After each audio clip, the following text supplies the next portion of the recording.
Bom, vamos lá. Falar de acessibilidade para o deficiente é um assunto muito delicado quando se trata de ambientes acessíveis, que você não consegue ter um banheiro acessível, que você não consegue ir numa praia adequadamente. Poucas são as praias adaptadas hoje em dia.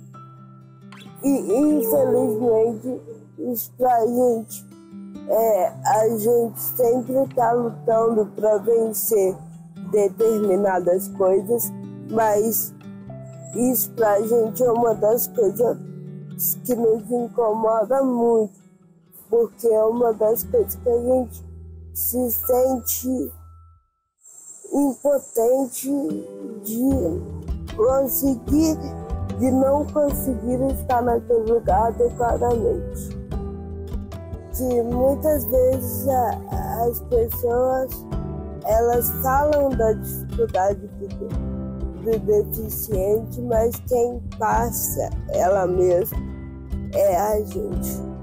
Meus amigos, eu vejo que eles entendem o quanto é difícil, entendem o quanto ainda a gente precisa evoluir como pessoas em geral, como sociedade em geral, mas que ainda não é o ideal de tudo que se espera para a gente continuar lutando para ter uma sociedade mais igual, né? E eu vejo isso quando eu chego num lugar, a rampa para eu entrar nesse lugar não é tão acessível, ou então quando eu tenho que pensar na logística que eu vou fazer para chegar até esse local, para poder fazer com que ele se torne mais acessível e assim que eu consiga acessar ele sem dificuldades e sem grandes barreiras. Todos os dias a gente não tem como sair de casa sem pensar em acessibilidade. Eu esbarro na acessibilidade em todos os lugares, seja ela atitudinal, arquitetônica, e parece que os enfrentamentos aumentam com o tempo e ao mesmo tempo a gente consegue tirar com que isso seja solucionado de acordo com as nossas demandas. É uma vida de luta, é uma vida de vitórias, mas é uma vida também de batalhas, né? Então, quando eu chego em determinado lugar e esse lugar não cabe uma pessoa com deficiência, no caso o Enzo, esse lugar não me comporta também, né? Porque eu não consigo levar ele com a tranquilidade que eu precisaria ter. A gente ainda está muito aquém, né, do que a gente precisa de acessibilidade. Hoje a gente tem muitos recursos, muitos acessos, muita gente com vontade de fazer, mas a gente se esbarra em um tanto de outras questões burocráticas e boa vontade, né? De repente, os órgãos privados e públicos conseguem fazer muito mais do que a gente imagina, mas as pessoas não conseguem ter boa vontade. É difícil falar o que eu vou falar, mas uma grande verdade é que a gente só tem noção da acessibilidade quando a gente está nesse lugar. Não estar nesse lugar, a gente não consegue ter noção de toda a amplitude. Por mais que a gente seja família, isso e aquilo, a única pessoa que consegue dimensionar a acessibilidade para a pessoa com deficiência é o próprio deficiente. Então, jamais a gente pode pensar num macro de uma cidade, num total, fazer qualquer tipo de acessibilidade, qualquer tipo de implantação acessível sem que esteja presente esse deficiente, né? O olhar da pessoa com deficiência jamais vai ser igual ao meu olhar como mãe de deficiente, né? Você se vê impedido de estar em determinados locais, você se sente não pertencente. A inclusão ela é tratada de uma forma muito restrita. É uma adaptação física para um deficiente físico. não para uma pessoa que não tem uma deficiência aparente, como o autismo.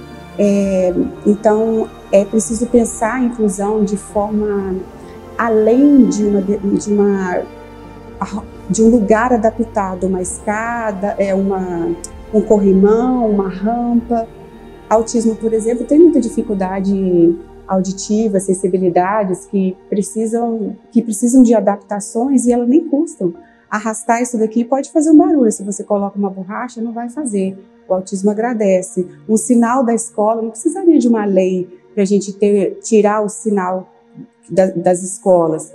E, pelo que a gente percebe, está precisando fazer uma lei para que retire esse sinal, porque isso incomoda um aluno com deficiência. Um detalhe muito simples, o cheiro do perfume, o cheiro do shampoo de cabelo.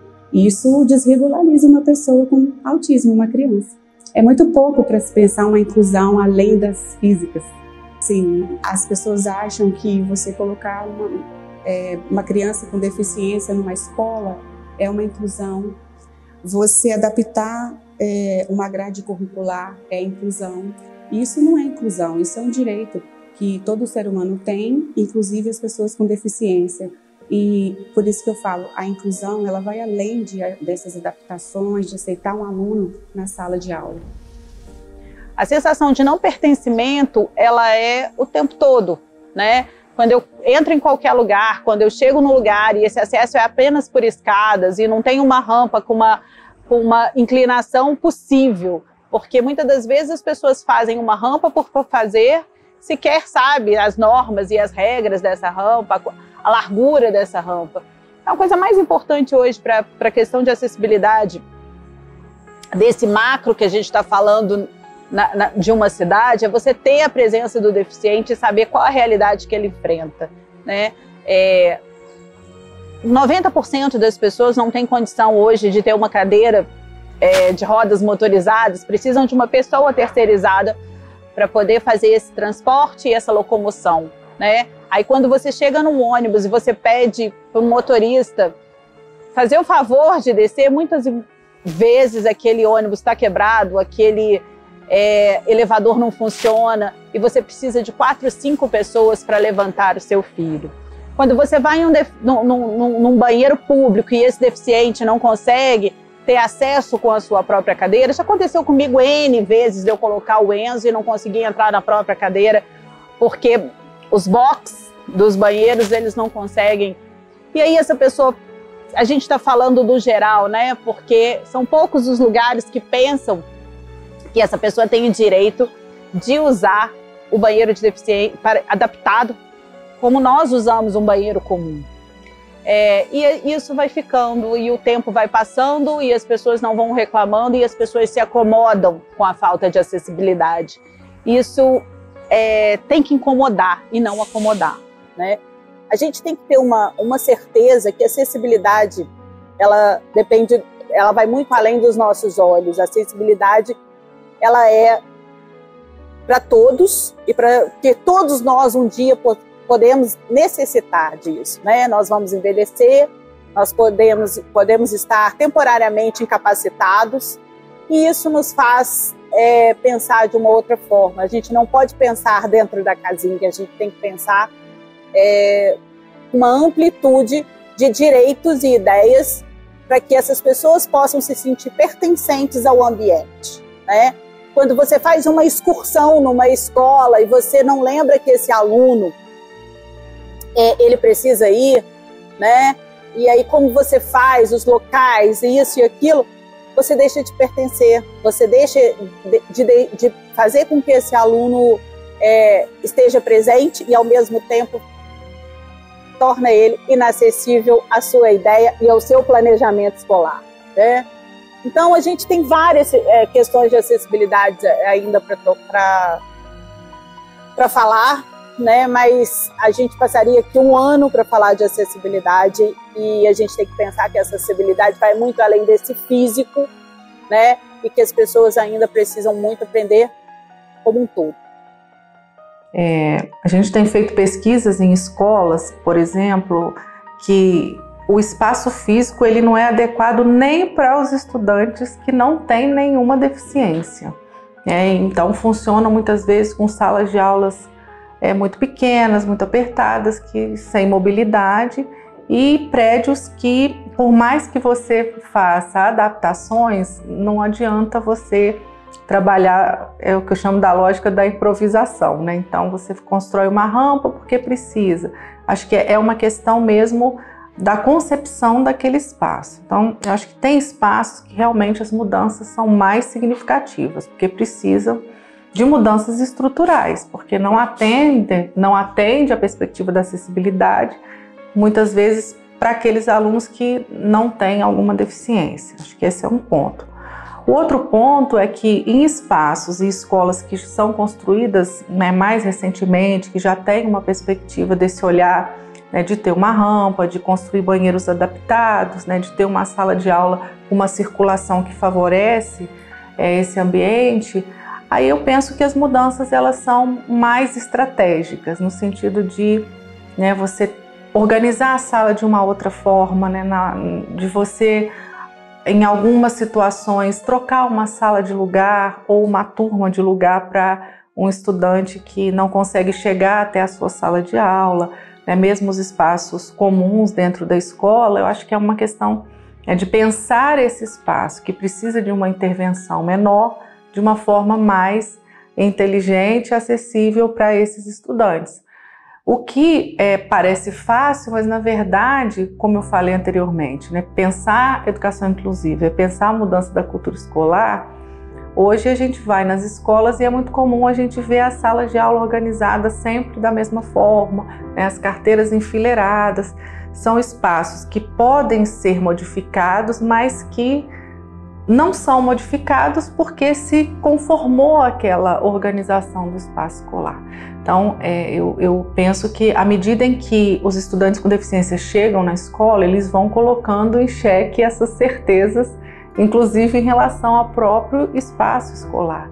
E aí é nessa interação que as respostas vêm, sejam essas no menor nível de intervenção no espaço, ou então, de fato, mudanças estruturais que são necessárias, porque a gente tem o censo da educação brasileira mostra, quando a gente pega os dados para analisar a situação do espaço escolar das escolas públicas hoje no Brasil, escolas que funcionam e não têm, por exemplo, um banheiro adaptado, que são espaços necessários para a pessoa com deficiência, e a própria sala de aula, acessar as salas de aula, escolas com 2 pavimentos, Você tem, muitas vezes, para chegar no segundo andar, uma escada e não uma rampa ou um elevador. E aí chega um aluno cadeirante, na maioria das vezes vão passar a turma dele para o primeiro andar. A turma dele vai para o primeiro andar, mas a biblioteca continua sendo no segundo, outros espaços de laboratórios, e esse estudante ele sempre vai precisar da ajuda de alguém. Então o exercício da autonomia também, que é um princípio importante na inclusão, ele fica comprometido quando esse estudante não tem essa liberdade de transitar pelo espaço da escola. Quando a gente pensa sobre o processo de inclusão nas escolas no Brasil, a gente tem que pensar a partir da LDB, em 1996, Porque é dali que são tirados os planos e as estratégias que vão ser aplicadas nos estados e municípios. Só que essa inclusão, na verdade, ela ainda precisa ser muito trabalhada, Historicamente, a gente tem uma trajetória no Brasil de sucateamento da educação. Se essa educação que já é para todos, já nunca tem verba, já enfrenta uma série de defasagens, a gente já pode tirar a conclusão por aí da dificuldade que é você trabalhar com aqueles que necessitam de uma atenção especial, de um suporte maior, de um suporte psicológico, de fono, E aí o processo de acolhimento envolve também um espaço físico adequado, profissionais adequados. E quando a gente pensa em políticas públicas para a educação, a gente vê que desde a década de 90 até hoje, por mais que a legislação tenha buscado se transformar e atender no papel, tem um abismo imenso entre o que existe no papel e o que acontece na prática. Eu acho que a maior dificuldade é essa, além dos cortes de verbas, dos governos em relação a isso. Até a gente tem acompanhado, né, um movimento vindo do próprio governo federal que aponta para que a gente tire as crianças, né, com qualquer tipo de necessidade especial das escolas regulares, o que é algo absurdo, né, já que toda a proposta colocada desde o movimento, né, das décadas de 30 e 40 que propunham uma escola nova, passando pela LDB em 1996 e de toda a discussão de educação inclusiva até hoje, dizem o quê? Né? Que o único espaço da escola tem que abarcar todo tipo de diversidade. Então, acho que esse é o ponto importante. Temos alunos que necessitam de um acompanhamento. Então, essa parte, principalmente, antes era feita pelos pais. E depois da lei, a escola precisou se adaptar e ela fornecer esse profissional. Então, hoje nós temos aqui uma planilha, né? Na nossa planilha de custos, né? Um custo específico para esses profissionais, que a gente contrata e que a gente não sabe precisar quantos. Hoje nós temos aqui em torno de 50 crianças que necessitam de um acompanhamento. Então, essa conta é nossa e a gente precisou se aprimorar, a gente precisou desenvolver, né, projetos e até uma estrutura financeira para poder acompanhar essa evolução. As políticas, né, públicas não incentivam essas escolas a ter algum tipo de benefício ou ter algum retorno financeiro, não. Bom, a gente fala educação inclusiva e a gente pensa não só nas pessoas com deficiência, mas em grupos que foram excluídos historicamente da escola e da educação. No caso específico das pessoas com deficiência, a política pública brasileira, ela, em termos legais, avançou bastante na garantia dos direitos desses alunos. Então, a gente tem para a educação básica a Política Nacional de Educação Especial, na perspectiva da educação inclusiva, que garante, por exemplo, a esses estudantes o atendimento educacional especializado, a presença de um professor de apoio e as salas de recurso multifuncionais, que são salas adaptadas para atender as necessidades dos estudantes com deficiência e outras necessidades especiais. Isso a gente tem a garantia legal, mas nem sempre a gente encontra nas redes públicas, sobretudo, e também nas redes privadas, um ambiente que tenha todos esses recursos para os estudantes com deficiência. Então, hoje a gente tem um número de matrículas grande de estudantes com deficiência nas escolas. Eu posso falar de Juiz de Fora, né? Nas escolas municipais existe, na Secretaria de Educação, equipes que trabalham diretamente com esses estudantes, com apoio aos professores, mas há uma incompreensão, eu acho que, do ponto de vista geral, de que inclusão em educação é uma mudança da cultura escolar. Então, por mais que a escola tenha recursos e ofereça recursos aos estudantes com deficiência, se não houver uma mudança no currículo, nas metodologias, sobretudo garantir acessibilidade pedagógica para esses estudantes, a gente não consegue plenamente garantir o direito à aprendizagem. Então, a maioria das vezes a gente costuma dizer que o aluno está na escola, ele faz parte daquele espaço, mas ele não participa plenamente daquele espaço, uma vez que, por, às vezes, atitudes de professores, metodologias que não são apropriadas a esses alunos, eles ficam à parte daquilo que está se passando dentro da sala de aula. Então, acho que a gente tem, quantitativamente no Brasil, um avanço significativo em relação à inclusão, se a gente for olhar pelo lado das matrículas, mas qualitativamente, eu acredito que a gente poderia estar num outro patamar se as políticas públicas, de fato, efetivassem esse direito e a gente tivesse nas escolas e nas redes ações que olhassem mais para a relação desses estudantes com a escola. Então, naquele contexto, o que seria necessário para atender as atividades as necessidades, quero dizer, desses estudantes. Então, existem professores de apoio, sim, mas nem todos têm formação específica, então acaba que às vezes o professor de apoio tem ali a sua função distorcida, ele fica como uma espécie de cuidador desse aluno, então atende necessidades que não são necessariamente educacionais, né?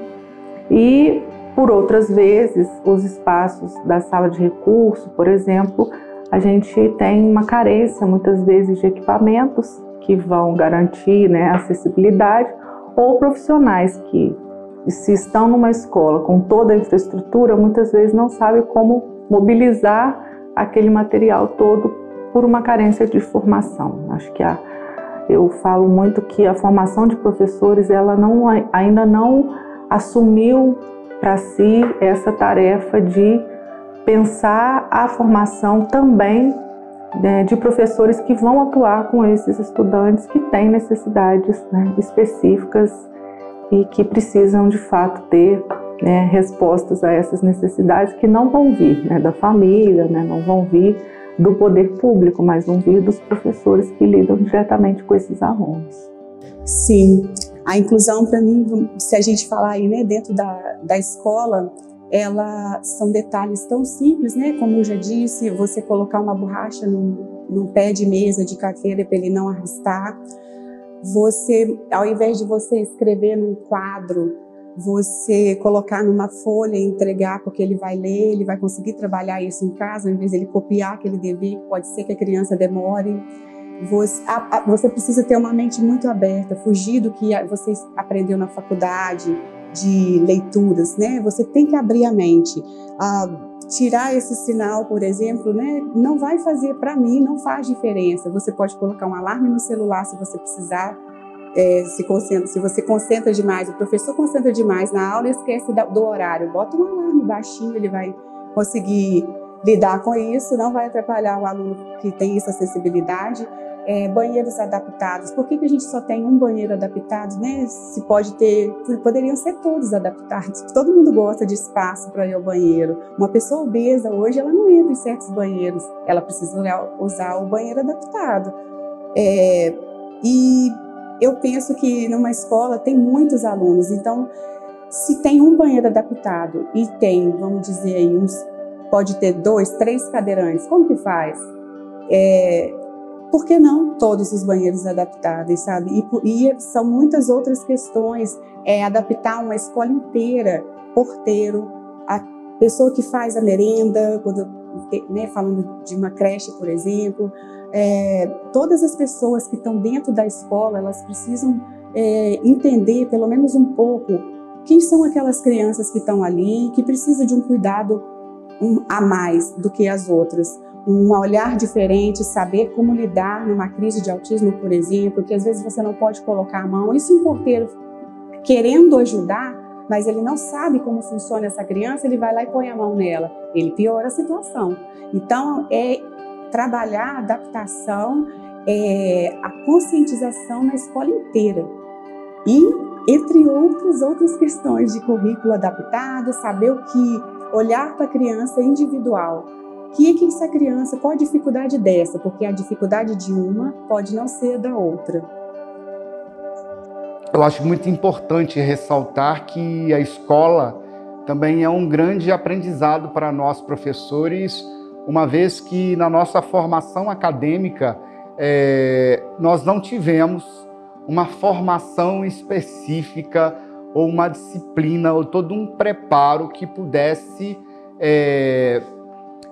nos dar algum tipo de conhecimento para lidar com a grande diversidade de alunos e alunas especiais que nos deparamos durante a nossa vida profissional, né? Então, eu acho que a gente, enquanto professor, acho que qualquer profissão, eu acho que a gente aprende, de fato, a trabalhar e ser um bom profissional com a experiência da sua profissão, com a experiência de sala de aula. Isso é um grande aprendizado. E a partir do momento que você lida com diversos alunos com necessidades especiais, eu acho que a cada dia é um grande aprendizado também, por conta também das diferenças entre os recursos que nós temos em escolas públicas e a grande diferença que a gente tem em escolas privadas. Eu acho que isso vem se modificando bastante agora nos últimos anos, uma vez que alguns alunos com necessidades especiais, eles não tinham esses mediadores, e nos anos atuais a gente tem, então, esses mediadores. Eu lembro muito de uma situação que aconteceu comigo, logo nos primeiros anos do meu magistério, e que eu tive uma aluna com síndrome de Down. E foi um grande aprendizado. Essa ex-aluna hoje é uma moça e que eu tenho um carinho muito grande, mas eu tinha muita dificuldade em lidar com aquela aluna na sala de aula. Não somente com ela, mas com a turma, porque a gente estava passando por um processo de integração desses alunos durante a sala de aula. A gente sabe que há alguns anos atrás havia uma segregação entre esses alunos considerados regulares e aqueles com necessidades especiais, onde todos esses alunos ficavam nessas escolas especiais. E eu acho que eu participo desse processo da inserção desses alunos especiais no ensino regular.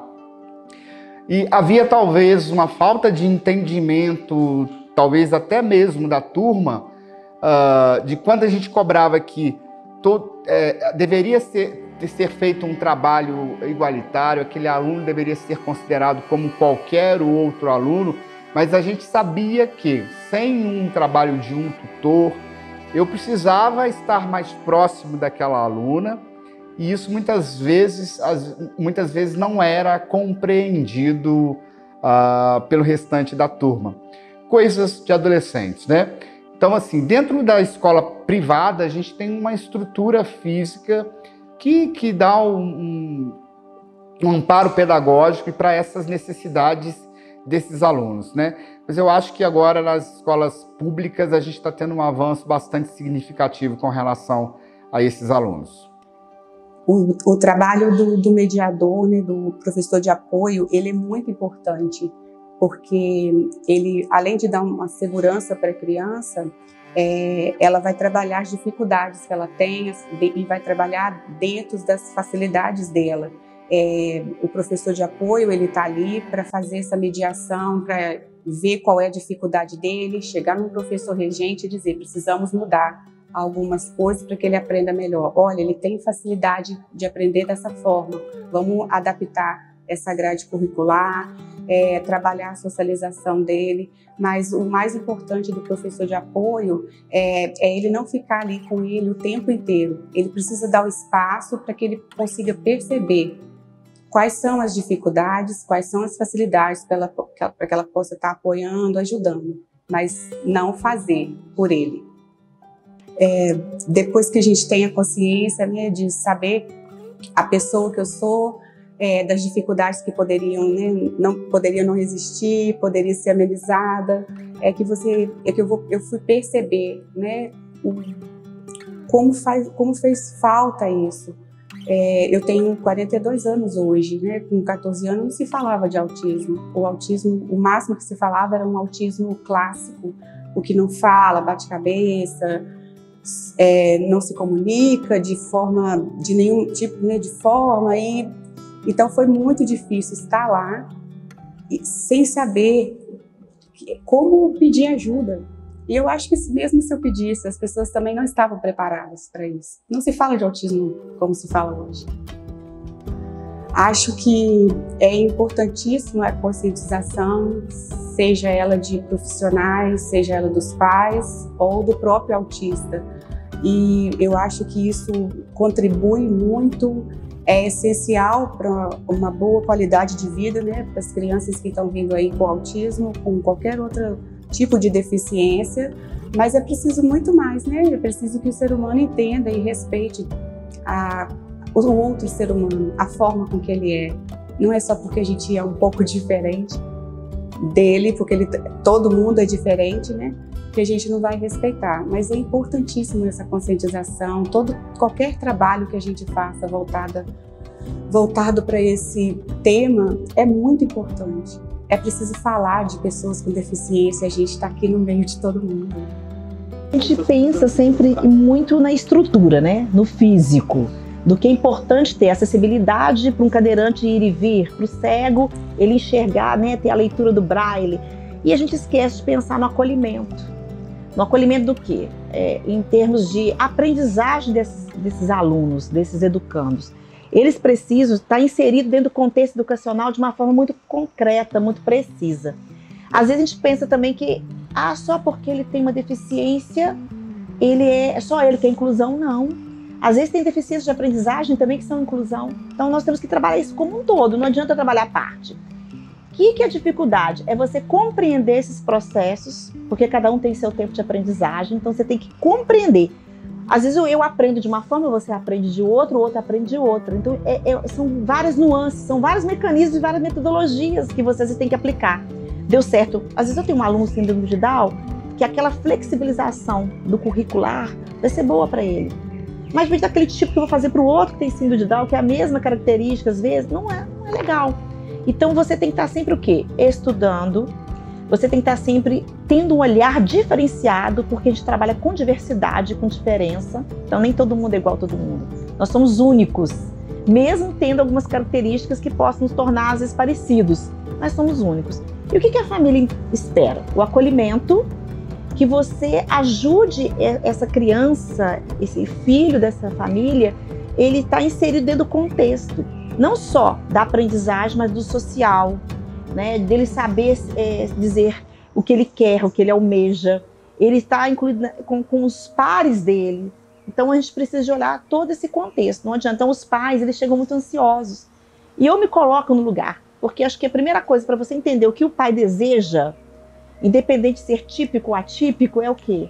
A empatia. Você tem que colocar. E ter o quê? Uma escuta. Você tem que escutar o pai primeiro, né? Para poder você inserir esse aluno de forma assertiva dentro desse contexto. Então, nós temos alguns grupos, nas escolas públicas agora a gente tem alguns grupos de mediadores e grupos que pensam especificamente as questões pedagógicas para esses alunos. Então, eu acho que há algum tempo atrás, ou quando a gente tem um aluno que não tem um laudo, você, além de professor que tem que dar conta de toda a turma, você também tem que dar uma atenção mais específica para aquele aluno, né? Agora não, a gente tem dentro das escolas estaduais, por exemplo, o chamado AEE, que é uma equipe que pensa e que trabalha de uma maneira paralela ali com os professores para que os materiais eles sejam adaptados ou que relatórios sejam realizados, enfim, que essa equipe pedagógica ela passe a pensar os melhores métodos ou os melhores trabalhos ou um trabalho mais adaptado para atender a realidade daquele aluno. Então eu acho que hoje a gente tem, tanto nas escolas privadas quanto escolas públicas, um atendimento mais voltado para as necessidades desses alunos. A gente se depara numa sala de aula com um quantitativo gigantesco de estudantes que cada um tem suas nuances, as suas diferenças, as suas dificuldades, as suas qualidades. Entender as características do todo e da individualidade de cada ser, ela é primordial para que nós tenhamos um processo realmente inclusivo. No olhar que a gente percebe da educação, quando a gente vai ali, entra no quadro, entra no movimento de simplesmente discorrer sobre um conteúdo, sobre uma disciplina e falar sobre apenas, a gente está sendo extremamente exclusivos. A gente está excluindo as pessoas e suas características como um todo. Então, é muito importante na prática desse docente, na prática do professor e na minha prática como professor, de olhar para o todo, olhar para cada um de forma da sua individualidade. Então, quando eu vou falar sobre física, sobre matemática, muito antes de falar sobre isso, tem que entender quem são os meus estudantes, o que eles estão querendo entender, o que eles querem aprender, como eles querem desenvolver o seu processo de aprendizagem junto com a minha prática concomitante que vai mediar esse processo junto com eles. E nesse processo, quando a gente entende que uma educação verdadeiramente inclusiva, ela leva em consideração todas as características que a gente tem do indivíduo. O aluno com deficiência, o aluno que tem uma divergência política, ou o aluno que tem uma relação socioeconômica muito diferente, ou ele tem uma relação política pedagógica também diferenciada, ou as religiões que são distintas, ou suas cores, ou sua sexualidade. Quando a gente olha todas as características, esse leque de possibilidades que uma sala de aula tem nos ofertar pelo público e pelos estudantes, e pelo trabalho que a gente vai fazer de forma colaborativa, isso é entender o processo inclusivo de forma real. Entender tudo isso, essa forma, esse universo, esse mundo de possibilidades que é a sala de aula, torna o trabalho docente extremamente mais rico, mais diverso e principalmente mais significativo para todos. Ela vai tocar a todos de uma forma mais empática, entender o processo de cada um. Eu preciso ser incluído nessa turma, eles precisam ser incluídos junto comigo em todo o processo educacional que eu quero desenvolver com o estudante.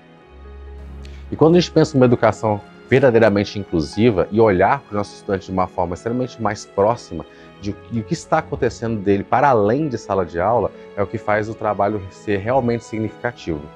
Nós temos aqui duas pessoas muito importantes que estão no documentário, que é o Enzo e o Bernardo, que são estudantes com deficiências e suas características importantes, mas que são ativamente desenvolvedores do seu processo de ensino-aprendizagem dentro do ambiente escolar, tanto dentro da sala de aula quanto fora da sala de aula, e como isso reflete de forma significativa para fora. E como que se dá? Como isso acontece? O trabalho não é só um trabalho individual, ele é formado de uma equipe muito bem coesa para tal. Existe a ação do professor, que olha o seu estudante e entende as suas características. Existe o mediador, que trabalha em concomitância do trabalho do professor para que a adaptação do material faça com que ele possa participar de forma efetiva da construção do conhecimento dentro da turma.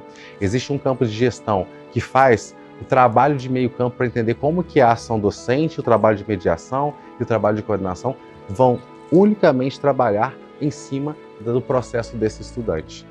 No caso do Enzo, nós temos um estudante com paralisia cerebral e que ele precisa ser entendido que o processo cognitivo dele tem que respeitar o corpo dele, respeita o limite que ele precisa ter. E como que o trabalho desse docente de olhar para o Enzo e entender que o processo precisa ser mediado da melhor forma possível para ele. Um dos exemplos mais importantes para o caso do Enzo é o processo da tecnologia. A acessibilidade para o Enzo, ele vai muito além do espaço físico. Ele vai num aspecto muito interior, por exemplo, do aspecto da tecnologia. A acessibilidade para ele tem que ter uma acessibilidade tecnológica também. A mediação é forma diferente, a forma de pesquisa com ele é diferente, a forma como ele se comunica com o papel é diferente porque é através de uma tela, a forma que ele se comunica com a pesquisa, com o livro didático e como ele consegue discorrer tudo o que ele pensa e colocar isso numa forma física é também através da tecnologia. Então a gente precisa, para além de uma acessibilidade do espaço, para o Enzo, a gente precisa de uma acessibilidade digital para o Enzo também. E que essa acessibilidade física e digital, ela também envolve uma questão de como essa relação vai ser construída para com professor, mediação e família ao mesmo tempo. No caso do Bernardo, que tem uma relação extremamente mais socioemocional, a forma de inclusão ela tem que ser entendida para muito além do que o Bernardo tem a mostrar para a gente. Envolve uma relação da família, envolve uma relação da gestão da escola, envolve uma relação extremamente íntima entre a mediadora do Bernardo com os professores que trabalham com o Bernardo, para que o material seja adaptado para o processo cognitivo dele. Então, entendendo em qual momento cognitivo o Bernardo está e como o professor, aliado com a mediação, constrói um material paralelo, é fundamental para que essa mediação ela seja efetiva e que a gente tenha um processo de competência e habilidades sendo desenvolvidas com estudantes como o Bernardo ou como o Enzo, elas sejam exponenciais para a própria existência desse ser, para que ele possa, para além da escola, para além dos muros dessa escola, para a vida como um todo, entender que tudo que a gente desenvolve de forma colaborativa é para que esse ser consiga desenvolver cada vez mais e crescer como pessoa, na sociedade e no Brasil, seja ele inclusivo ou não, como a gente vivencia. Atualmente eu estou trabalhando com mediação do aluno de educação inclusiva, e isso dentro da sala de aula, porque eu acho que é extremamente importante. Ele está na escola, mas ele está em sala de aula e ele está aprendendo com isso. Tanto para a questão o pedagógico é muito importante, mas além disso, a socialização, a interação dele, a questão da autonomia, da funcionalidade. Então acho que são aspectos muito importantes e atualmente eu fico com ele dentro de sala, respeitando também as necessidades, que às vezes a gente sai para dar uma volta, sai para pela escola mesmo, e eu acho muito importante isso também, a questão da rede como um todo, porque em alguns momentos a escola ela vai atuar nessa forma mesmo de interação. O Bernardo ele conversa com todo mundo, então acho que também auxilia no processo. Ele é um adolescente de 15 anos e ele gosta muito de interagir, ele socializa muito bem aqui na escola.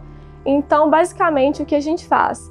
Ele chega, e eu gosto também dele ter realmente essa autonomia, então ele chega, ele ambientaliza com a escola, né, com as questões, a gente vai para a sala, ele vê a questão da rotina dele, ele sabe quais são os horários, então eu tento ao máximo explicar para ele o que vai ser feito em seguida, para ele poder realmente fazer parte desse processo, que eu acho que a educação ela se constitui como a parte tanto da gente quanto deles e todo mundo junto. Então a gente faz esse combinado, funciona muito também com os combinados, então a gente vai para a sala e vê como que está fluindo. E acho que o principal é realmente também a gente ter a escuta, o olhar qualificado, porque ele vai ficar em sala, mas se necessário, ele vai dar uma volta pela escola, e o Bernardo em questão, ele gosta muito disso. Então tem a questão pedagógica dentro de sala de aula, além da interação dele com os colegas, e tem também a questão dele socializar com toda a escola. E é o que a gente faz. E sempre visando muito a autonomia, a funcionalidade, tipo, o que vai ser útil para ele. Então, escrever o nome dele inteiro, falar sobre quantos anos você tem, tudo de forma muito prática. Então, basicamente, o trabalho com ele é esse, e é um processo tanto de aprendizado para ele quanto para a gente, e é muito, muito gratificante. Muito, também acho que importante ver esse desenvolvimento mesmo dele. E o Bernardo também, assim que ele chega aqui na escola, ele já sabe que ele tem a pasta dele, que tem as atividades, porque assim, o conteúdo é o mesmo, mas a absorção vai ser diferente para todas as pessoas, né? Eu acredito. Então, ele vai lá na sala, ele pega a pasta dele e ele já sabe o que a gente tem que fazer. Aí, por exemplo, ele fez a construção de um diário, que é o diário do Bernardo, em que ele vai colocando as coisas que ele gosta, ele desenha. Eu gosto muito de perguntar para ele como ele tá. Então, ele vai e ele faz, e escrever o nome dele mesmo, trabalhando cada vez mais essa questão. O que ele mais gosta de fazer, ele coloca sempre brincar de bola, de carrinho, dele trabalhando cada vez mais, tanto a coordenação motora, quanto a questão da arte, perguntando o que ele fez no final de semana, brinquei de bola e fez um desenho, a cor preferida, e cada vez mais trabalhando de uma forma legal, divertida, o que ele gosta. Consequentemente, a gente vai trabalhar a parte pedagógica, a escrita,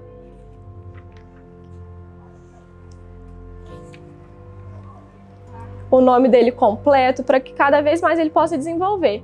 Mas também de todas as disciplinas. Produção de texto, ele gosta muito de ir na biblioteca, ele pega um livro, a gente faz uma interpretação. Então tem várias atividades que ele vai fazendo para cada vez mais trabalhar o lado pedagógico aqui na escola, mas também a questão da autonomia, da reflexão, da parte crítica, então de produção de texto, de coordenação motora, que é o que a gente trabalha bastante com ele também. Então aqui tem várias atividades disso. E ele gosta muito de fazer e vai mostrar a atividade para todo mundo. Então acho que também auxilia nessa questão da interação, da socialização dele. Língua portuguesa, trabalhando cada vez mais a escrita dele, a leitura, formar pequenas sílabas mesmo. E também espanhol e inglês, que ele adora. Ele gosta de ir em todas as aulas. Ele chega em inglês em primeiro horário, então ele já vai lá, ele já sabe e ele gosta muito. História, geografia, ciências, ele gosta muito de colorir, então a gente pega mapa.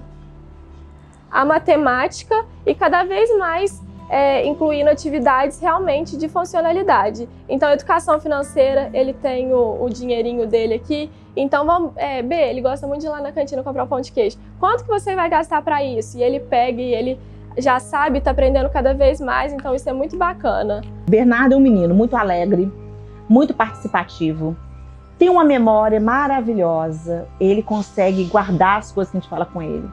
Nós trabalhamos muito a autonomia do Bernardo, dele ir e vir, dele dar pequenos recados, dele falar assim, vai lá para mim, Bernardo, faz isso. E ele vai lá e faz.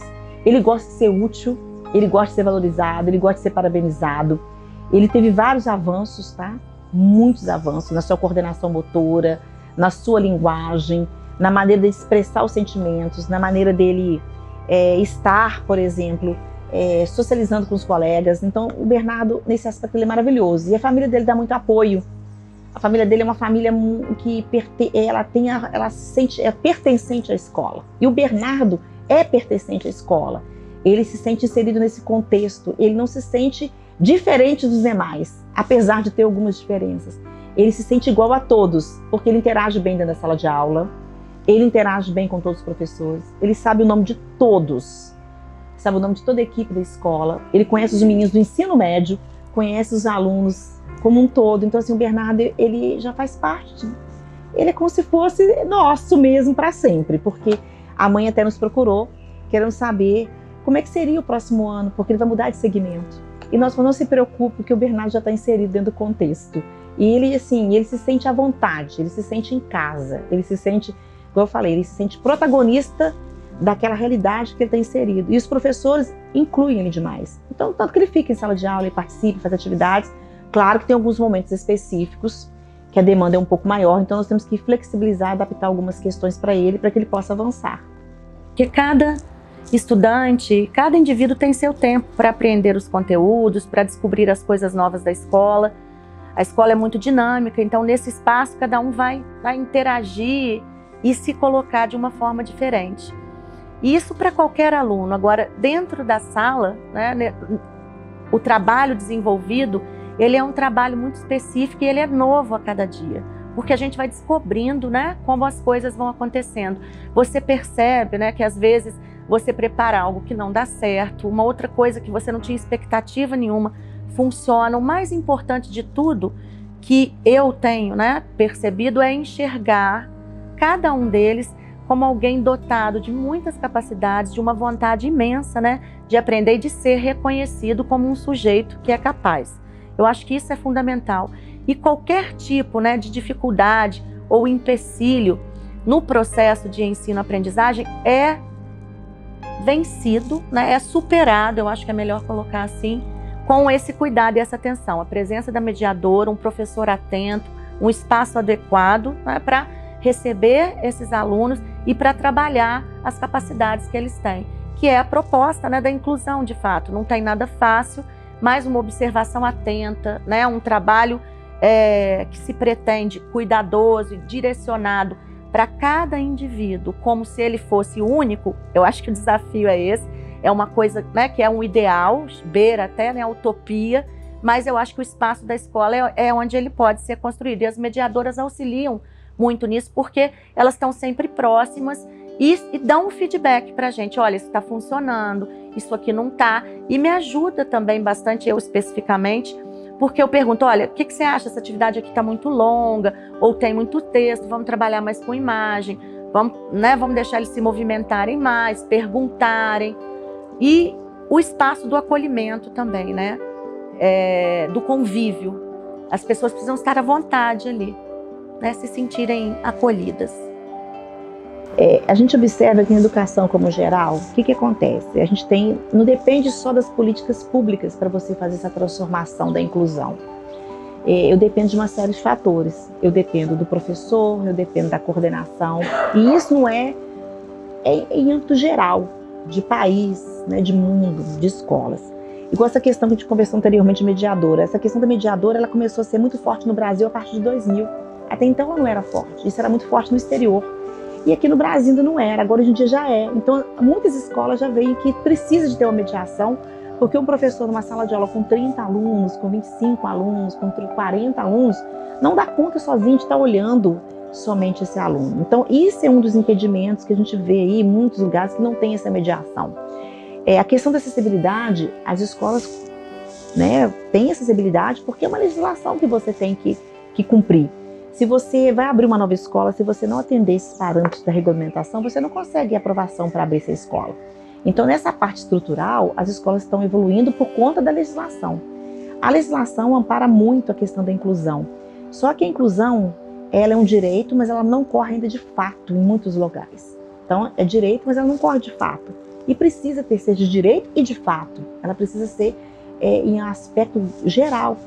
para que todos se sintam, né, englobados. O que a gente observa? A gente observa que algumas escolas, né, a dificuldade às vezes financeira, as verbas. Então é uma questão de política pública? Sim, mas é uma questão também do seu projeto político-pedagógico, está inserido essa questão da inclusão dentro. Como eu falei anteriormente, daqui a uns tempos nós vamos observar que a gente não vai precisar mais falar de inclusão, porque ela vai estar plena. Então não precisa incluir ninguém. E a inclusão não vai ser só com aquele que vai demonstrar aquela deficiência, vai ser com aquele que demonstrar qualquer tipo de... que não tem uma habilidade, mas precisa melhorar essa habilidade. E as dificuldades da escola também, despreparo. Muitos profissionais estão despreparados. Não tem uma qualificação necessária para que aprenda, porque às vezes não é dado curso, não é dada orientação. Apesar de que agora está tendo bastante oferta desses cursos para poder aprender, né, de lidar com a necessidade do indivíduo em si. Porque a gente olha a inclusão como, igual eu sempre repito isso, a gente olha a inclusão, ele tem uma visual, aquela é visível, e as que não são visíveis? A dificuldade é essa, você perpassar para além daquele. Um aluno que tem TDAH, ele tem necessidade de ser incluído. Um aluno que tem dislexia, ele precisa ser incluído, porque o dislexo aprende muito mais pelo oral do que assim, pelo lendo ali. Então, assim, tem necessidades que estão embutidas. Às vezes, ali tem a necessidade, né, de você, às vezes, um menino é muito tímido. Como a gente vai incluir esse menino tímido? Às vezes o menino ele é muito hiperativo, ele corre o tempo todo. Como é que você vai incluir ele para que ele fique quieto um determinado tempo? Então, assim, a dificuldade talvez seja na leitura das necessidades que cada um tem como ser humano, que precisa ser modificado. Nosso olhar tem que ser um olhar mais amoroso, um olhar mais carinhoso, mas ao mesmo tempo um olhar técnico. Então é o equilíbrio da balança. Você tem que estar com essas duas balanças bem equilibradas. Porque se elas não andarem juntas, uma tende mais para um lado tecnicista e o outro lado só pelo amor e acolhimento. Não, elas têm que estar em equilíbrio para que haja justiça para a inclusão dessas nossas crianças, né? Desses nossos seres humanos que precisam tanto de carinho. Eu acredito que o trabalho desenvolvido com as crianças de inclusão, ele traz para a gente tanto uma experiência profissional muito rica, né, de reconhecer, de compreender, de interferir nesse processo de desenvolvimento, quanto na vida pessoal, né? A gente fica mais sensível a essas necessidades, não só das crianças de inclusão, mas dos outros alunos também. A pandemia, ela trouxe uma carga emocional muito grande para todos, né? Para alunos, para professores, para funcionários. E no início do ano, quando retornamos às atividades presenciais, isso ficou muito perceptível nas relações, em dificuldades que antes não existiam, que passaram a ter. Houve todo um trabalho de reeducação em sala de aula de coisas simples, que os meninos parecem que esqueceram, né, durante esse tempo. Então, a inclusão, ela foi para todos, não só para os alunos que a gente já tinha, né, inseridos nesse processo, mas esse processo de inclusão, ele se expandiu para todos, né? Muitas crianças com crise de ansiedade, com fobias, com situações emocionais muito delicadas e que a gente teve que aprender a lidar com isso. Então, é um aprendizado diário de percepção, de sensibilidade, de envolvimento com os alunos, com as famílias, né, que nos procuram para pedir ajuda mesmo, né, na relação, muitas vezes, com o filho em casa, né, como agir. A criança é feliz na escola e em casa tem um outro tipo de comportamento.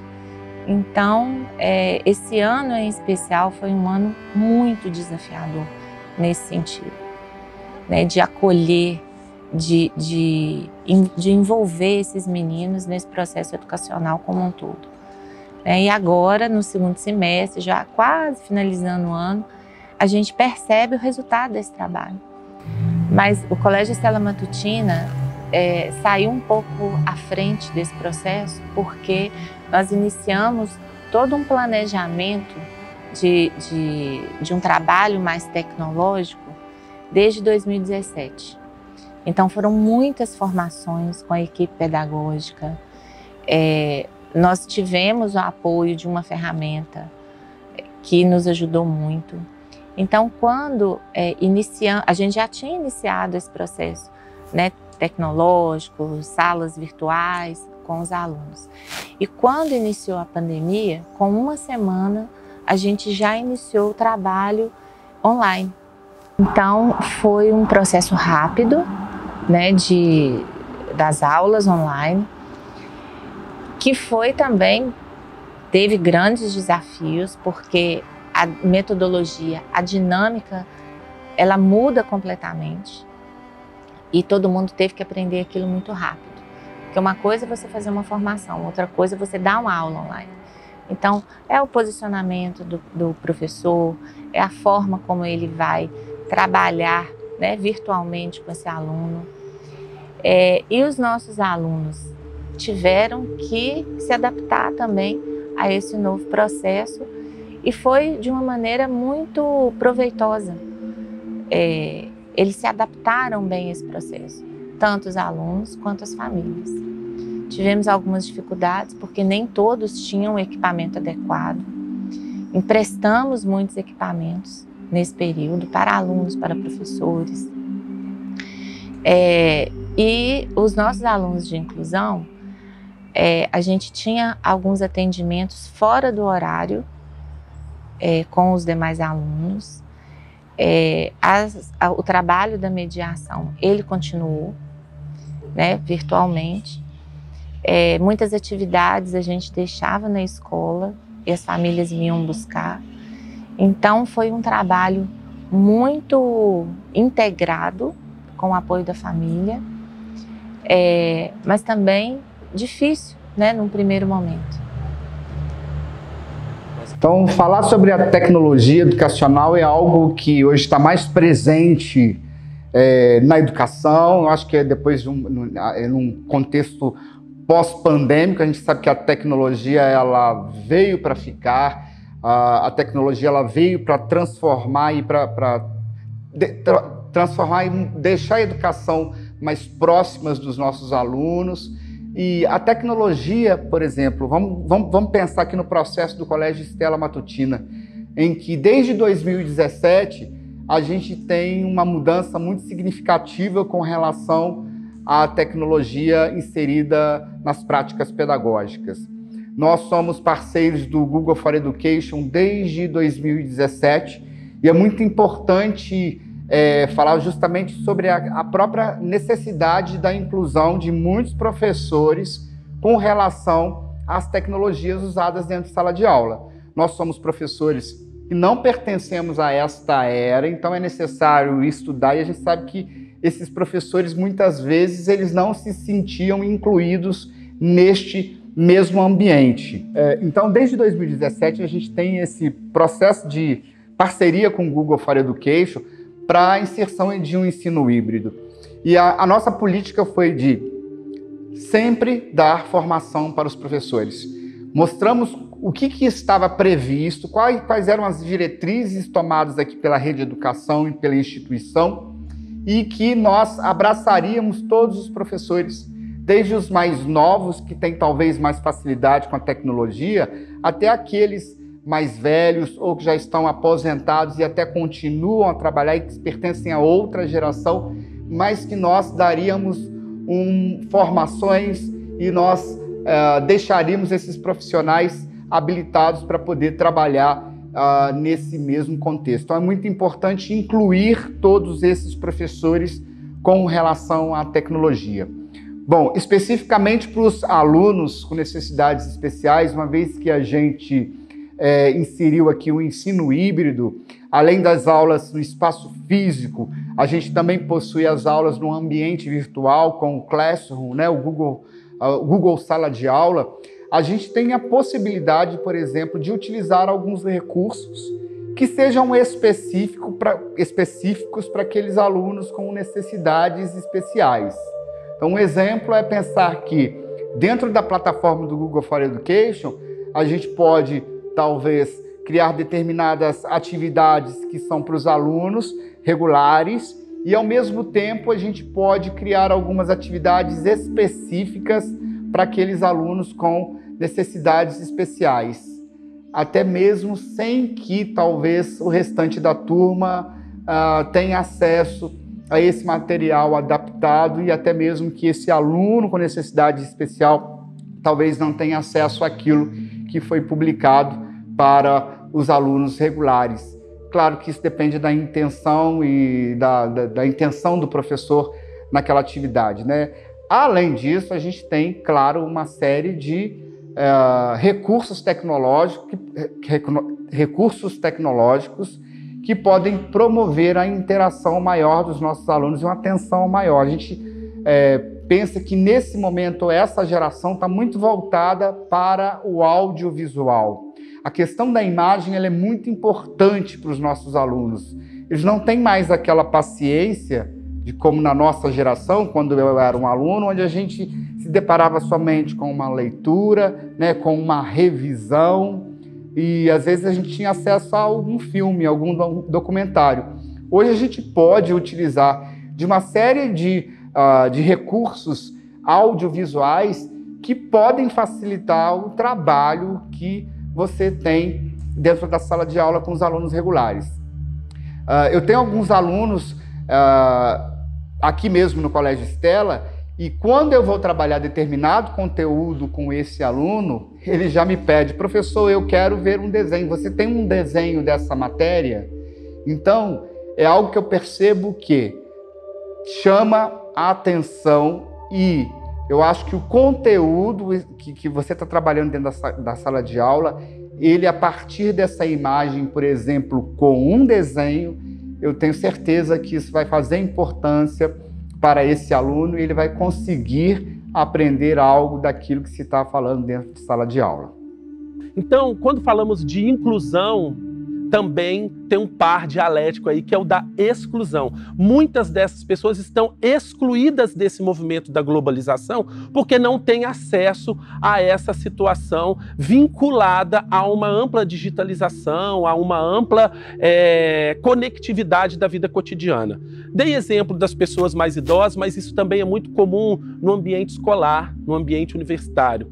Recentemente, nós vivenciamos uma situação em que, por conta da pandemia que nós vivemos, nós tivemos que nos isolar, ficar cada um na sua casa para que nós pudéssemos sobreviver, para que nós pudéssemos ter o controle dessa pandemia. Naquele momento, as instituições escolares, as instituições de ensino superior se viram diante de um grande desafio, que era continuar ofertando o ensino para que essas crianças, para que esses jovens, adolescentes, adultos, pudessem não ter a sua vida, ou mais um aspecto, mais um elemento da sua vida paralisado, para além das relações sociais, daquilo que foi paralisado ou temporariamente paralisado por conta da pandemia. Era importante continuar processos educativos. Ali nós vimos como este processo de exclusão digital ou de exclusão diante dos fenômenos possibilizados pela digitalização da vida ou pela virtualização da vida, como foi perverso ou como tem sido perverso esse tipo de exclusão também. Por quê? Porque quando nós nos organizamos nas escolas ou nas faculdades, nas universidades, para ofertar aquilo que nós chamamos de ensino virtual ou ensino remoto, em alguns lugares nós chamamos de ensino remoto emergencial, muitos dos nossos professores, mas também a maioria dos nossos estudantes, ou grande parte dos nossos estudantes, não conseguiram acompanhar aquilo que os docentes ou que a instituição estava produzindo digitalmente a ser ofertado. Naquele momento, nós nos deparamos com uma necessidade de capacitar docentes para essa vida digital. Mesmo muitas vezes as pessoas tendo um smartphone ou um computador em acesso à internet nas suas residências, elas não sabiam utilizar esse potencial, né, que está presente na virtualização, na digitalização de processos, sejam diferentes tipos de processo. Nesse momento, ficou escancarada a desigualdade que existe no mundo, e particularmente no Brasil, de acesso à internet.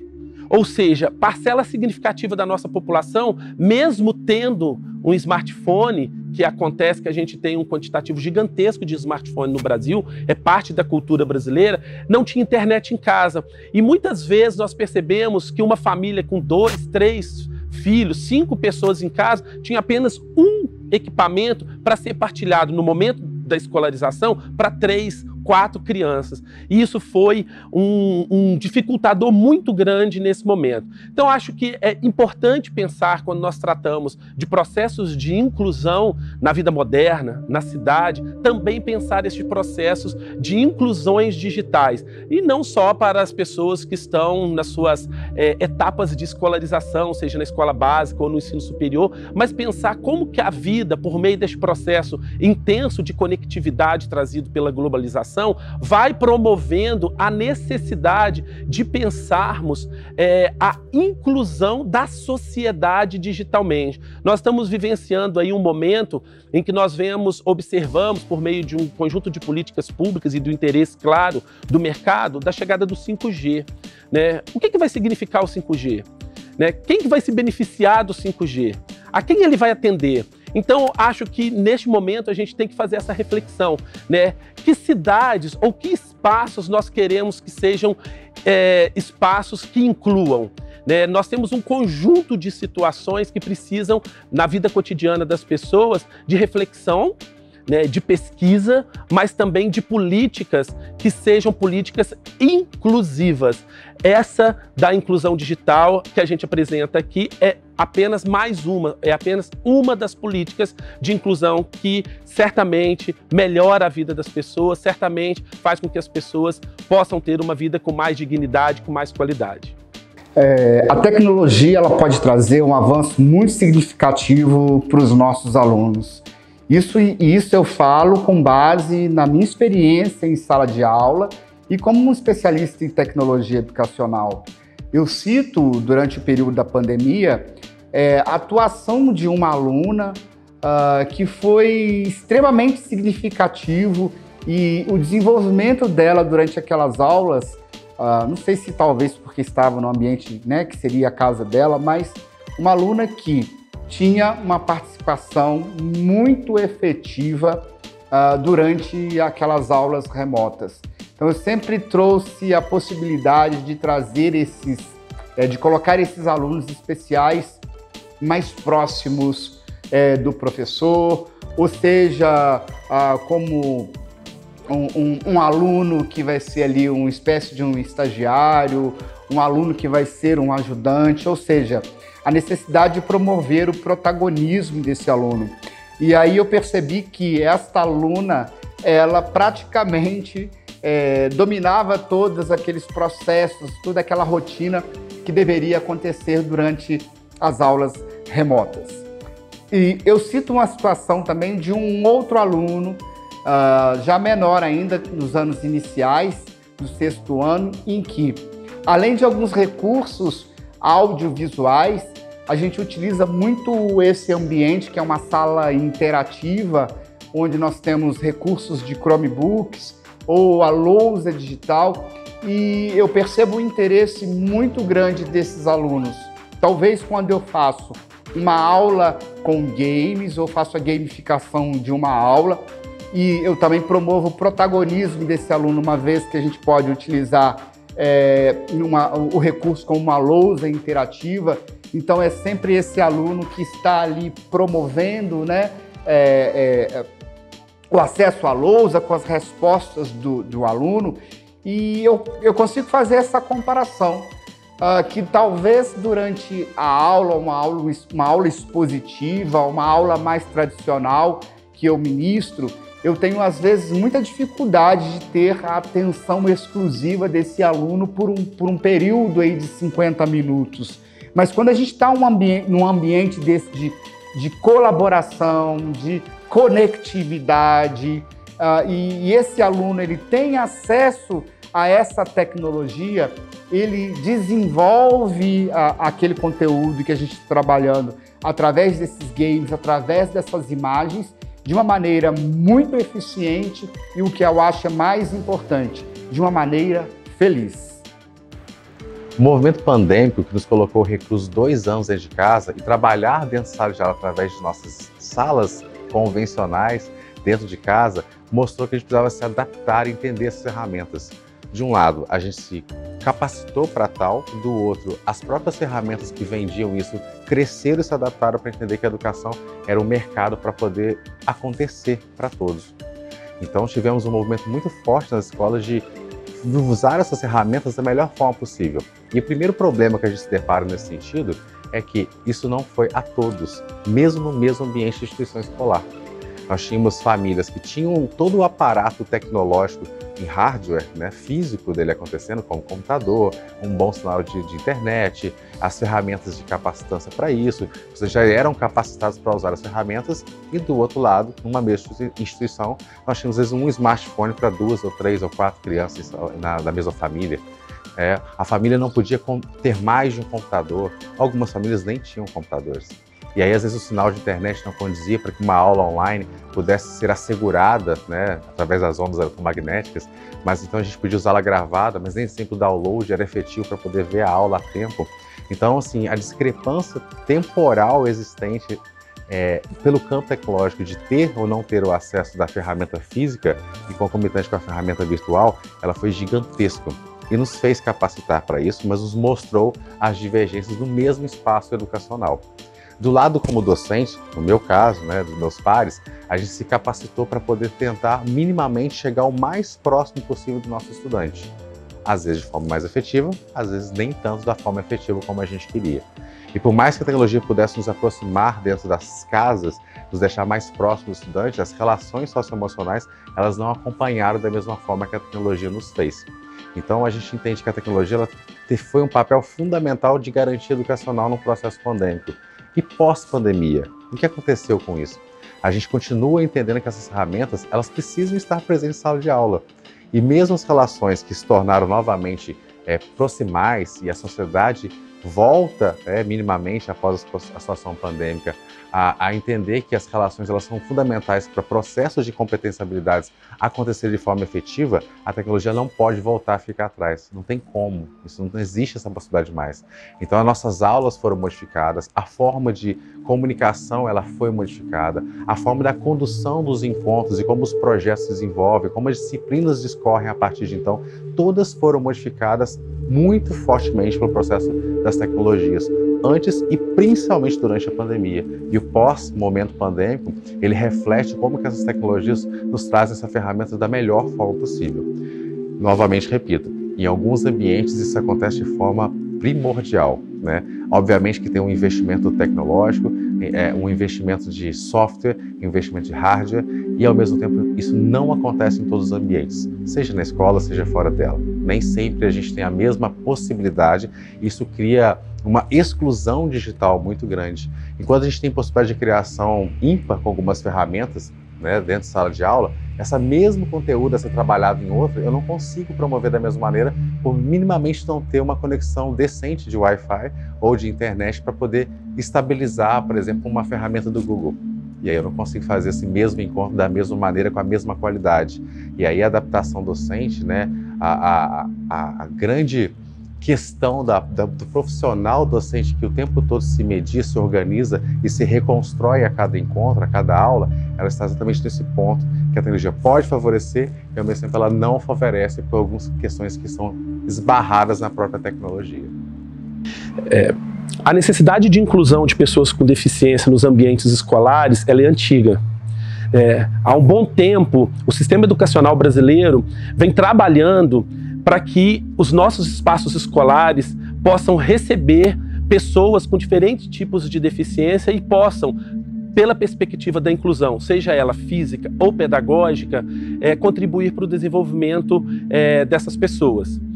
Muito recentemente, o Brasil aprovou uma legislação em 2016, a Lei 13.409, que também exige que as instituições públicas de ensino superior recebam pessoas com deficiência por meio do sistema de cotas que existe nas instituições federais de ensino superior. A lei de cotas é de 2012, está fazendo 10 anos, e a lei de inclusão das pessoas com deficiência ela é de 2016. Nesse sentido, a partir do vestibular, do primeiro vestibular, do primeiro processo seletivo do ano de 2017, todas as instituições federais passam a ser obrigadas a incluir pessoas com deficiência nos seus quadros de estudantes. A lei, ela indica que a gente tem que ter, no mínimo, o quantitativo presente, registrado pelo IBGE em cada unidade federativa. Então, a gente vai ver que existe uma diferença do percentual muito pequeno entre uma unidade federativa para outra, que varia de acordo com a unidade da federação. Desde a implantação da lei, muitas mudanças vêm sendo verificadas no ambiente das universidades para acolher as pessoas com deficiência. Não tem sido fácil, nem para a instituição e certamente nem para as pessoas que nós estamos recebendo. Por quê? Porque há uma necessidade de capacitar as pessoas que trabalham com as pessoas com deficiência. Ou seja, primeiro há uma necessidade de formar docentes, formar técnicos administrativos para que o trabalho com pessoas com deficiência seja um trabalho específico, seja um trabalho que atenda às necessidades daquela pessoa que nós estamos recebendo nas nossas instituições. Uma outra necessidade de acessibilidade, uma outra necessidade da gente pensar essas políticas inclusivas para o ensino superior, também é a necessidade da gente alterar regramentos próprios, por exemplo, como os regimes acadêmicos das instituições de ensino superior. Por quê? Porque as pessoas com deficiência, elas precisam de um olhar específico para que elas sejam incluídas. É muito importante garantir o acesso, o ingresso, mas também é necessário pensar a permanência dessas pessoas na instituição. Então, além de capacitar quadros, é também necessário a gente rever resoluções, rever portarias, para que essas pessoas sejam incluídas naquilo que existe sobre o tratamento pedagógico de acesso a essas pessoas. E, por fim, também não nessa cadeia do que é mais prioritário ou não, mas isso tudo vai acontecendo junto, pensar também as questões da preparação do espaço físico para receber essas pessoas.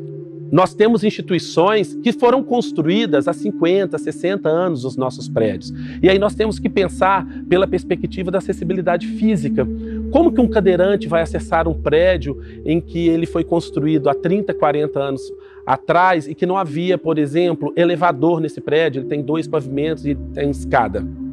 O banheiro, que não foi preparado para poder ter uma porta em que passe uma cadeira de rodas, se for o caso da necessidade, que não tem apoio nos banheiros, que não tem talvez uma pia rebaixada, e um conjunto de outras acessibilidades, como por exemplo a questão das rampas, para facilitar essa acessibilidade no interior das unidades acadêmicas, ou mesmo pensar um campus e os diferentes tipos dos seus espaços para que diferentes pessoas com diferentes necessidades possam acessá-los. Então, é um conjunto de fatores, um conjunto de elementos que são pensados e se colocam como um desafio nesse momento em que nós estamos, podemos dizer, consolidando a entrada de pessoas com deficiência na universidade. Nós estamos aí com 5 anos de aplicação da lei e nesses 5 anos esses desafios estão sendo superados. Imaginem como é uma instituição que até então não tinha nenhum intérprete de Libras, ter um curso hoje de letras Libras, e, além disso, ter estudantes surdos, tanto no curso de letras Libras como em outros cursos da universidade. É um aprendizado para todo mundo, é um aprendizado para ele e tem sido um aprendizado para outros estudantes, tem sido um aprendizado para os servidores das universidades, para os docentes das universidades, essas adaptações todas. Assim como outros tipos de deficiência têm colocado também no debate a necessidade da gente repensar, por exemplo, os currículos. Quais são as competências e habilidades que alguns estudantes, exatamente por terem algum tipo de deficiência, serão capazes de desenvolver nas suas áreas? É necessário pensar um currículo, é necessário pensar um regramento, é necessário pensar uma capacitação, é necessário também pensar, por exemplo, os conselhos regionais, federais, profissionais, que determinam ou que colocam lá o registro profissional para essas pessoas, quais são as competências e habilidades que pessoas com deficiência serão capazes de fazer nas suas profissões, baseado nos currículos que eles foram capazes de complementar nas instituições de ensino superior.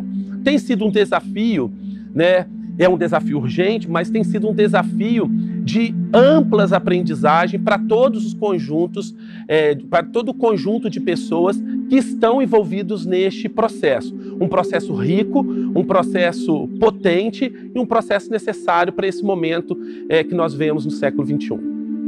Eu comecei a palestrar em 2018, foi a minha primeira vez falando para as pessoas que eu era autista. Foi através da Geórgia que ela me convidou, ela estava participando de um evento do GAPA, um projeto de Juiz de Fora, e ela me convidou para falar, e foi aí que eu comecei. Eu nem segurava o microfone sozinha. E aí, a partir de 2018, eu comecei a fazer palestras, né, de conscientização da pessoa com deficiência, de modo geral, junto com a Geórgia e o Enzo. Fazíamos juntos e depois eu segui sozinha, falando sobre autismo, a minha experiência de vida. Eu acho que é o que impacta mais. Eu chegar lá, uma adulta autista de alto funcionamento, falando com as ideias todas organizadas, aparentemente calma, sem nenhuma linha em lugar nenhum, só falando a minha experiência de vida, as dificuldades, o que é a dificuldade de um autismo na criança, tudo que eu passei. E isso impacta. Eu acho que a parte mais difícil das pessoas entenderem e às vezes até acreditar, e aonde vem esse impacto, às vezes positivo e às vezes negativo, é quando você diz, eu sou autista. E aí você já sente ali, né, uma tensão, talvez. Não que eu perceba, mas depois, no feedback, a gente, né, as pessoas vão dizendo isso. É quando falar as coisas que eu já fiz, falar de todas as minhas dificuldades e como eu fui superando elas, e as que ainda estão e vão continuar, porque faz parte do espectro, e qual a importância do trabalho da terapia, da equipe multidisciplinar. A minha vida de autista, dentro do espectro, casada, filho, formada, difícil, mas eu encontrei uma pessoa que ela sabe lidar com isso da melhor forma possível. O Rê é uma pessoa que ele é divertido, assim como meus pais também são, minha família é muito divertida. E ele usou essa diversão para que ficasse mais leve para mim a vida. Então, ele ri de tudo primeiro antes dele me ajudar. Qualquer dificuldade que eu tenha, quando eu vou palestrar, por exemplo, as pessoas às vezes fazem perguntas e elas colocam metáfora no meio ou uma piada. E isso eu não entendo. E aí, às vezes, eu estava até entendendo a pergunta, mas ela incluiu essas falas e eu não entendo. Então, eu olho para ele me ajudar. E ele primeiro ri, e eu fico esperando, todo mundo me olhando, esperando eu responder e eu esperando ele me ajudar. Então a gente acaba se divertindo, porque eu ficava muito nervosa nas palestras, eu não queria nem fazer a parte das perguntas, eu queria só fazer a palestra e ir embora, para não chegar nessas horas, porque é muito difícil entender essas metáforas, essas piadas. E a parte de ser mãe, ela já começou quando eu engravidei. As pessoas acham que a gente precisa amar aquela criança ali dentro de qualquer forma. É o seu filho já e você precisa amar ele. Eu já senti toda a dificuldade ali, porque eu não amei ela no primeiro momento e eu só amei minha filha quando eu vi ela mesmo. E foi muito difícil lidar com essa situação de as pessoas falarem: como assim você não ama sua filha? Que mulher é essa? Que mãe vai ser essa? E muito julgamento. Mas o autismo, nós somos muito literais, então não tem como eu não estou vendo ela. Eu sei que eu preciso me cuidar, trabalhei para isso, mas é difícil, né? Então eu não queria nem conversar sobre isso quando eu estava grávida. E depois que ela nasceu, tudo ficou normal, porque eu amei ela, fiquei em êxtase, porque senti, acho que tudo que era para sentir durante a gravidez, eu senti naquele momento. Foi bem difícil, mas é uma cobrança, né, que as pessoas acham que você tem que ter, e pronto, é uma imposição da sociedade, assim como outras todas que têm com a gente como pessoa adulta.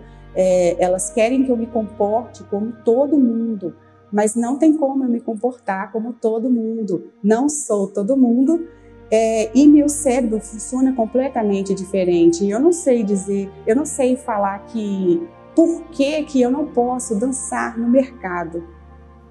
Por quê? O que eu estou te atingindo? Qual é o delito que eu estou cometendo? E aí, se eu danço porque o mercado é um lugar difícil para eu estar, as pessoas me julgavam. Hoje tem julgado menos, ou eu não estou dando tanta atenção.